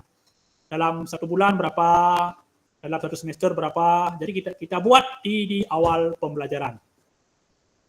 Yang keempat, alokasi jam pembelajaran. Nah, ini alokasi ini adalah pembagian waktu dari di atas. Jadi 1 JP ini kalau di SD 35 menit. 1 JP. Kalau 3 JP berapa? 135 menit. Jadi kita mengalokasikan waktu supaya pembelajaran lebih efektif. Yang kelima, cakupan dan tahapan. Jadi dalam mengajar PJOK ini ada tahapan yang dimaksud tahapannya ada proses. Prosesnya harus step by step, harus selangkah demi selangkah. Jadi kita jangan memaksakan langsung pada tujuan yang terlalu jauh. Kita ajarkan tahapan demi tahapan. Contoh misalkan hari ini kita masuk permainan kasti. Ya kan kita langsung menyuruh anak-anak tersebut main kasti yang sebenarnya. Jadi kita ajarkan dulu tahapan demi tahapan. Tahapan yang pertama adalah menangkap bola, menangkap dulu, lempar tangkap, menangkap secara berpasangan, menangkap secara berkelompok, menangkap secara berpindah tempat, menangkap dengan permainan kucing, bola kucing. Selanjutnya apa lagi? Memukul, lari. Jadi kita ajarkan bertahap. Jadi kalau kita langsung main kasti, nanti ada anak yang sudah pandai, dia terus yang mendominasi permainan tersebut. Anak-anak yang merasa belum bisa apa-apa, jadi mereka tidak dapat kesempatan untuk bermain yang maksimal. Ya. Jadi kita harus punya tahapan. Dan yang terakhir adalah teknologi. Ini menjadi poin yang menarik ya, dan poin yang menguntungkan bagi kita. Jadi dalam mengembangkan program PJOK kita bisa menggunakan teknologi ya. Jadi dengan teknologi tersebut kita bisa mencari bahan-bahan pembelajaran yang lebih lebih menarik, yang lebih fleksibel, yang sesuai dengan kebutuhan peserta didik, yang tidak monoton. Jadi karena kalau kita tidak membuat variasi, nanti monoton. Teknologinya apa aja? Ya, laptop, HP, apalagi di WA, saling berbagi. Kita download videonya boleh video dalam negeri maupun video luar negeri. Yang penting adanya proses pembelajaran PJOK. Jadi ada 6 faktor yang mempengaruhi pengembangan program PJOK ya.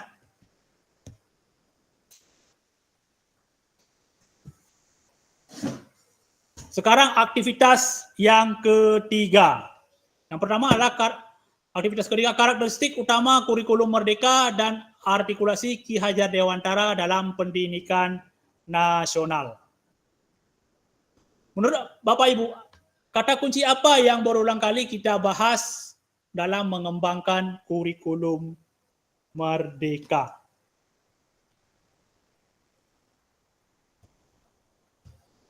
Silakan Bapak Ibu. Kata kunci apa yang berulang kali kita bahas dalam mengembangkan kurikulum Merdeka? Apa kata kunci yang sering kita ulang-ulang kalau kita membahas kurikulum Merdeka? Tadi Kak Heri bukan hanya kayaknya udah paham nih. Kayaknya kata kunci tersebut sering kita sebutkan kalau kita ingin mengembangkan kurikulum Merdeka. Apa kata kuncinya? Silakan Bapak Ibu. Ada kakak yang lain?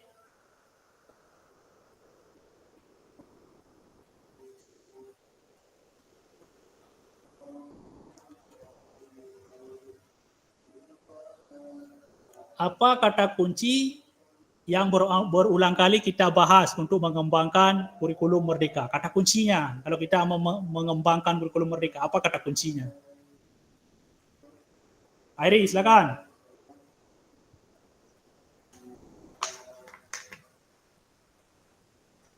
Variasi dalam pembelajaran, Kak. Baik, itu Kak Heri. Kata kunci adalah variasi dalam pembelajaran atau variasi dan kombinasi. Ya, itu kata kuncinya. Yang lain? Cuma kata kunci. Pembelajaran berpusat pada murid. Kak Ferdiansyah, pembelajaran yang berpusat pada peserta didik. Menarik. Kalau Bu Intan?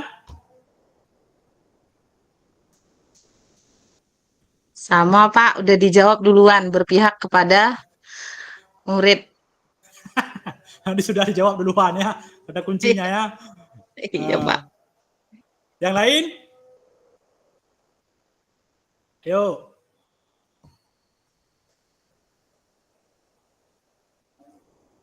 Kak Willy, Kak Roni, Farhan, apa kata kunci kalau kita mengembangkan kurikulum PJOK? Untuk membekali peserta didik dengan kemampuan untuk memiliki kebugaran dan keterampilan jasmani yang bermanfaat, Kak. Menurut Kak Rizky Putra, untuk membekali peserta didik dalam menerapkan pembelajaran dan kebugaran daripada peserta didik. Bagus. Yang lain? Aktif secara jasmani sepanjang hayat. Aktif secara jasmani sepanjang hayat. Nah, itu kata kuncinya ya. Yang penting kalau kita PJOK itu ujung-ujungnya aktif sepanjang hayat. Nah. Yang lain? Ada lagi kata kuncinya?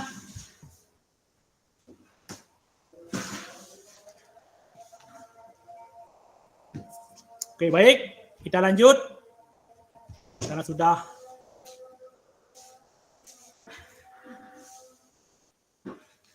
apa karakteristik yang telah kita bahas merupakan karakteristik kurikulum merdeka? Yakni yang pertama, fokus pada materi esensi. Muatan yang paling diperlukan untuk mengembangkan kompetensi dan karakteristik peserta didik. Yang pertama itu adalah materi esensi. Jadi esensi yang dimaksud ini adalah materi inti. Jadi materi inti tersebut kita kembangkan sesuai dengan kompetensi dan karakter peserta didik. Jadi kita mengembangkan materi esensi itu. Esensi itu yang dimaksud adalah materi inti. Materi intinya apa? Permainan bola besar. Bola besar itu kan masih inti. Jadi kita kembangkan, kita jabarkan menjadi permainan sepak bola, menjadi permainan bola voli, menjadi permainan bola basket. Permainan bola kecil, apa aja? Bulu tangkis, tenis meja, permainan kasti, kita kembangkan. Apalagi atletik, kita kembangkan lagi menjadi lari, jalan, lompat, dan lempar. Yang kedua, pengembangan kompetensi dan karakter. Ini penting. Kalau tadi lebih kepada gerak. Yang kedua, pengembangan kompetensi sosial peserta didik, emosional dan moral peserta didik. Jadi di sini di dalam kurikulum merdeka, kita sebagai guru tidak hanya dituntut untuk pengetahuan aja. Ini kompetensi karakter ini jauh lebih penting nih. Kalau saya sepakat bahwasanya karakter ini jauh di atas segala-galanya. Lebih baik anak tersebut kemampuannya biasa-biasa saja, tetapi mempunyai karakter yang luar biasa. Karena karakter ini kalau kita tidak membentuk dari kecil, susah nanti kalau udah dewasa. Dalam PJOK, kita sering kan memudayakan antri. Coba baris dulu. Baris. Coba baris. Yang berbaris rapi, baru duluan bermain. Kita kan sering tuh. Baris itu kan bagian dari antri. Kalau anak kayaknya kan berebut. Semua berebut ke depan. Berebut di depan dia. Jadi dari situ kita sudah menanamkan suatu karakter dalam bersosial. Anak-anak harus bisa ngantri, budayakan ngantri. Karena antri ini kalau di luar negeri itu antri itu dari kecil udah diajarkan. Tapi kalau kita tuh antri itu paling susah membudayakan antri. Nanti terbawa ketika mereka dewasa, mereka tidak mau ngantri, asik menyerobot aja ke depan. Yang kedua, emosional. Seperti yang kita bahas di awal tadi, emosi, mengelola emosi, stabil, menyelesaikan suatu permasalahan secara bijaksana. Cara berpikir, cara menerima kemenangan, dan cara menghadapi kekalahan. Bagaimana emosi mereka supaya tidak terlalu jumawa ketika menang dan tidak terlalu tidak terlalu kalau kalah tuh tidak terlalu tidak terlalu bersedih ketika kalah, atau apalagi marah kepada diri sendiri dan memarahi kawan-kawannya kalau seandainya tim dia dalam bertanding tersebut menjadi kalah. Dan ini menjadi moral bagi peserta didik. Yang ketiga, fleksibel pembelajaran. Jadi kurikulum dapat disesuaikan dengan kebutuhan pengembangan kompetensi peserta didik, karakteristik dalam pendidikan, dan konteks lingkungan sosial budaya tersebut. Jadi kurikulum tidak kaku, ya, tidak kaku. Ini Jakarta nulisnya begini, kayaknya kita ini harus ikut kayak di Jakarta. Tidak. Jadi kita menyesuaikan dengan keadaan daerah kita. Karena di Jakarta, di pusat sana, daerahnya beda, peserta didiknya beda. Tingkat IQ anak-anak di sana tuh beda.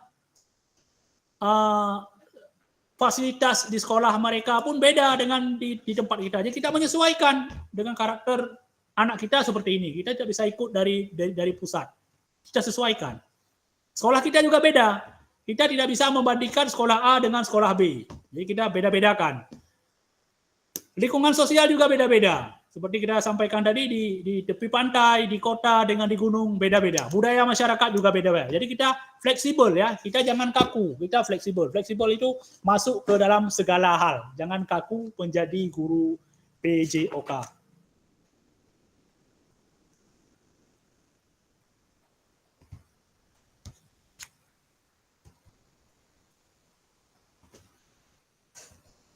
Selanjutnya, mari kita diskusikan pemikiran Ki Hajar Dewantara secara lebih jauh dan mengaitkannya dengan karakteristik kurikulum merdeka.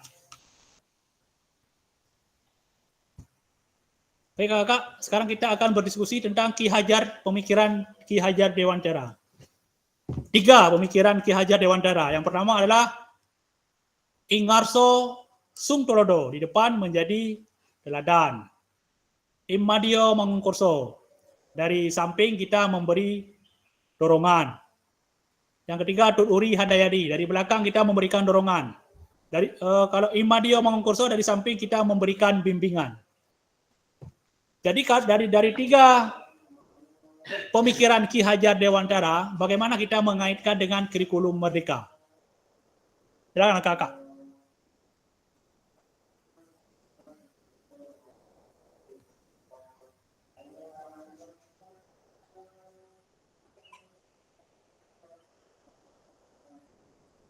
Bagaimana pemikiran Ki Hajar Dewantara secara lebih jauh dan mengaitkannya dengan karakter peserta didik. Jadi Ki Hajar Dewantara ini salah satu tokoh pendidikan yang ada di Indonesia, ya, yang terkenal dengan Tut Uri Handayani, Ingarso Sungtolodo, dan Immadio Mangunkursho. Ya. Jadi 3 karakter tersebut, 3 pendapat tersebut, bagaimana kita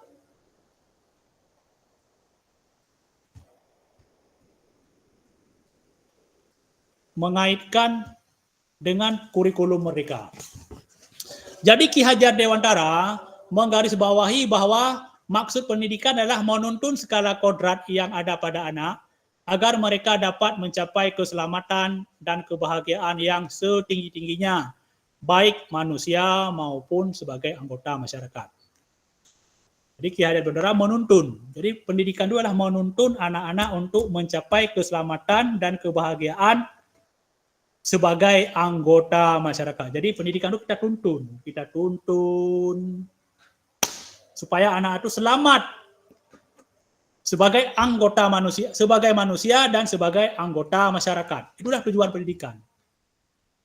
Oleh sebab itu, pendidik hanya dapat menuntun tumbuh atau hidupnya kelakuan kodrat pada anak-anaknya agar dapat memperbaiki lakunya, bukan dasar hidupnya. Tumbuh kembangnya kodrat anak. Jadi anak-anak itu punya kodrat masing-masing. Jadi kita mengarahkan supaya anak-anak tersebut dapat tumbuh kembang ke arah yang lebih baik. Jadi kita sebagai guru menuntun, mendidik, membimbing, menuntun supaya anak-anak tersebut tumbuh kembang ke kodrat yang lebih baik. Anak-anak itu dilahirkan ibarat kertas putih ya, kertas putih. Jadi suci. Jadi kita mengarahkan supaya mereka itu lebih ke arah lebih baik. Kita berusaha supaya peserta tersebut ke arah yang lebih baik.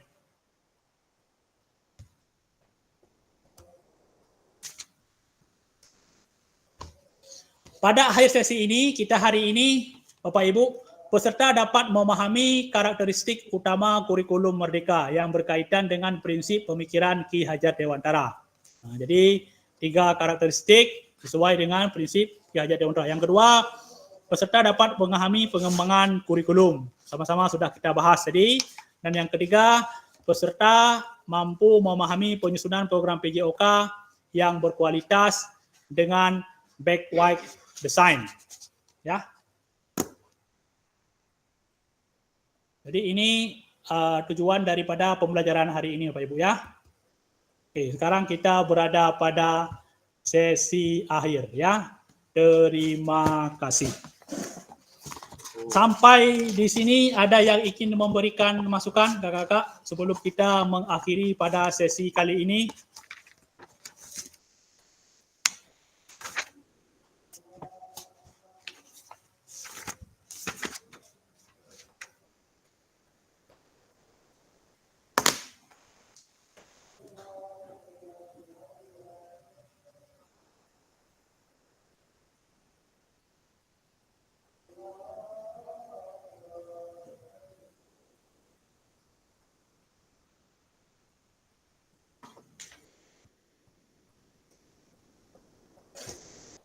Baik kakak-kakak, kalau tidak ada, saya ingatkan bahwasanya untuk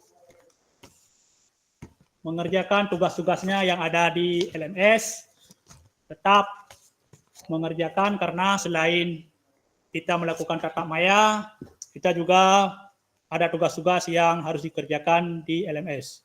Yang kedua, tugas video yang saya sampaikan di pertemuan awal langsung diangsur dari sekarang, karena nanti tugas video tersebut akan diupload pada modul 2.1 ya. Yang ketiga, kita nanti akan melakukan sesi tatap muka ya yang akan dimulai pada tanggal 13 Oktober sampai dengan tanggal 19 Oktober yang dilaksanakan kemungkinan di MDA di salah satu kecamatan, yaitu di Kecamatan Mandau ya. Cuma lokasi MDA-nya saya belum tahu MDA mana. Kenapa diadakan di MDA? Karena setelah ditelusuri di Duri nanti ada 8 kelas. Kalau dipaksakan diadakan di satu sekolah, ada anak-anak yang terkorban nanti pembelajarannya. Kalau sampai 8 kelas dipakai, pasti ada kelas yang terkorbankan. Jadi solusinya Dinas Pendidikan telah bekerja sama dengan BGP mengambil inisiatif di MDA. Tapi di MDA mana belum dipastikan titiknya, tapi nanti akan ada titik terangnya, dan saya pun terus berkoordinasi dengan Dinas Pendidikan supaya ada kejelasan di mana lokasi MDA-nya, dan Bapak Ibu dari sekarang bisa untuk mengatur kira-kira berapa jaraknya ya. Karena nanti menurut arahan dari BGP pesertanya dapat transport nanti. Peserta dapat transport per hari. Tapi nominalnya saya belum tahu berapa ya. Dapat transport dan dapat uang makan. Kalau nginap tidak ya, karena nanti Bapak Ibu pulang lagi ke rumah masing-masing. Tapi kalau transport insya Allah dapat kata BGP, dan makan siang.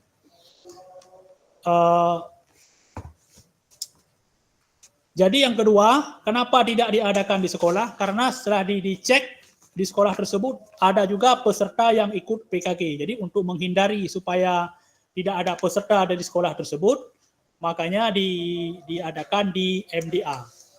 Kalau menurut Bapak Ibu, tahu nggak di daerah Duri itu MDA mana yang yang gedungnya bagus, luas, yang bisa menampung 8 kelas? Kalau ada nanti saya bisa memberikan masukan ke Dinas Pendidikan. Ada nggak Pak Ibu tahu?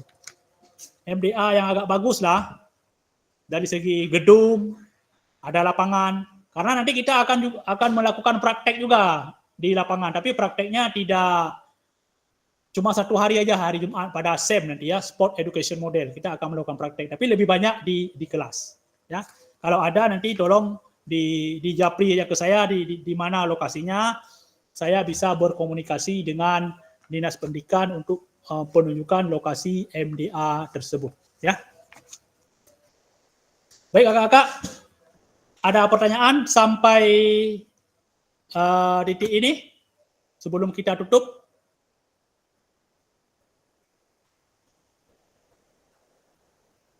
Baik, kalau tidak ada, sekarang kita coba kakak dihidupkan kamera semua sebelum kita menutup, karena kita akan melakukan sesi foto bersama.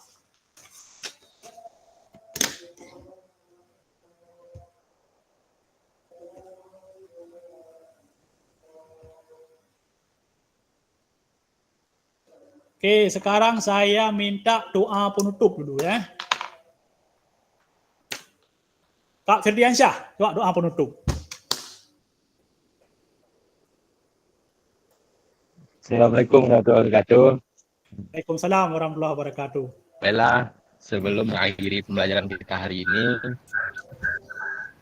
semoga bermanfaat. Marilah kita berdoa menurut agama dan kepercayaan masing-masing. Doa dimulai.